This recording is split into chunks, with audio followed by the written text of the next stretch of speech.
Why do we suffer the same pain over and over? A Buddhist reflection. There are moments in life when we stop and quietly ask ourselves, why do the same pains return? Why do we repeat the same mistakes, fall into the same emotions, and feel trapped in patterns that seem impossible to escape? We tell ourselves, this time I've learned. This time will be different. Yet somehow, the same hurt reappears. A familiar sadness, a familiar anger, a familiar disappointment. It's as if our heart keeps walking in circles, finding the same stone to stumble on. Buddhism begins with a simple but profound truth. Suffering is not random. It has causes. And anything with a cause can be understood. And whatever can be understood can be transformed. But first, we must understand why we return to the same pain. 1. The pain we repeat is the pain we haven't seen. Clearly, we do not suffer because life is cruel. We suffer because we move through life unaware. Most of the time, we see only the surface of our pain, but not the deeper wound beneath it. We notice the argument, but not the fear of being unloved. We notice the jealousy, but not the belief that we are not enough. We notice the anger, but not the old story that created it. Unseen pain becomes repeated pain. Like a shadow we never turn toward, it follows us wherever we go. This is why the Buddha said, with understanding, suffering dissolves. Understanding is not thinking, but seeing with honesty and compassion. 2. We cling to the patterns that hurt us. It seems strange, but the mind holds tightly to what it knows, even when it hurts. We repeat relationships that resemble our past. We replay old emotional patterns. We carry childhood fears into adult life, not because we want to suffer, but because the familiar feels safer than the unknown. In Buddhism, this is called clinging, reaching for what is familiar, even when it limits our life. Clinging whispers, better the pain I know than the uncertainty I don't. But life will continue to mirror the same lessons until we are ready to let go. 3.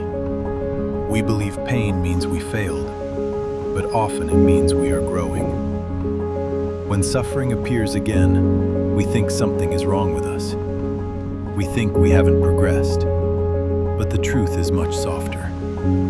Pain repeats because life is patiently giving us another chance to see clearly, to respond differently, to choose a new path.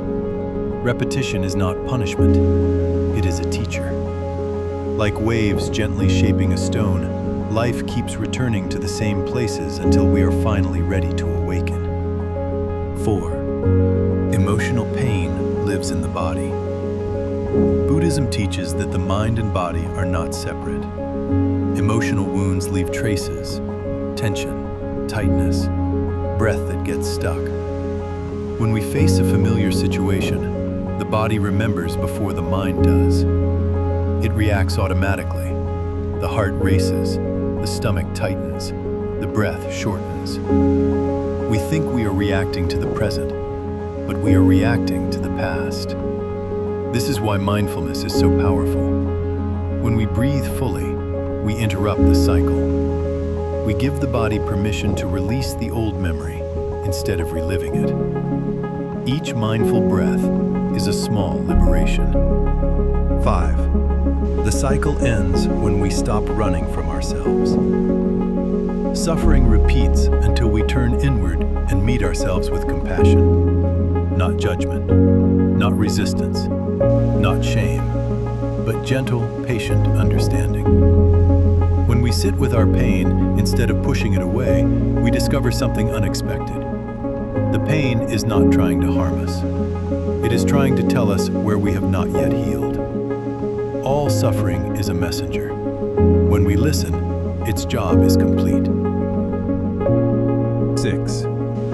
Freedom comes from seeing the pattern, not fighting it.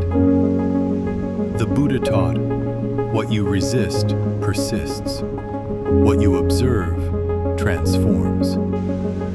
We break the cycle not by force, but by awareness. When anger arises, we say, I see you.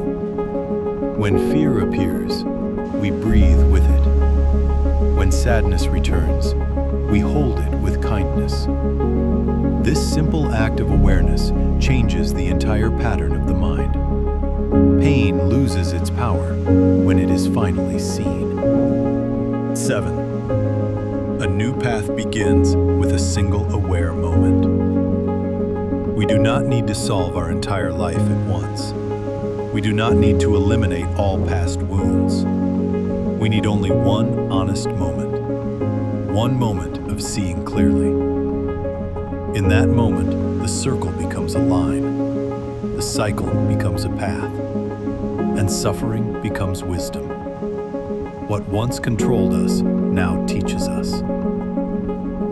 We are not meant to repeat our pain forever. We are meant to understand it, to transform it, and eventually to walk beyond it. And when we do, a quiet freedom opens.